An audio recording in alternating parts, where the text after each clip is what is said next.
You haven't killed anybody. No, thank God. My children asked me that. And I told them very proudly that I have never taken any action that resulted in the death of another human being.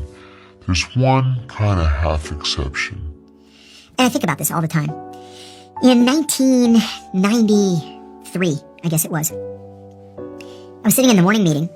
I told you earlier that every unit meets every day at 9 o'clock, and you just talk about what happened in the country that you cover overnight. I was in the morning meeting, and the secretary came in, and she said, John, General Powell is on the phone for you. Call him Powell. I said, General Powell? How does he know who I am? And she said, I don't know, but he asked for you by name. My boss is like, well, go answer the phone.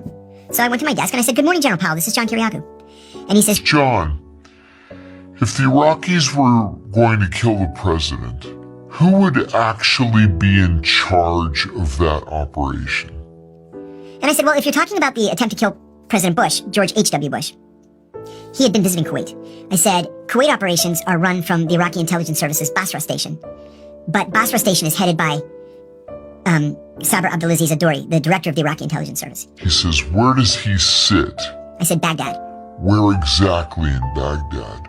I said, if you hold on a second, I'll look up the address. So I looked it up. I gave him the address. He says, thank you. And he hangs up the phone. I go back in the meeting.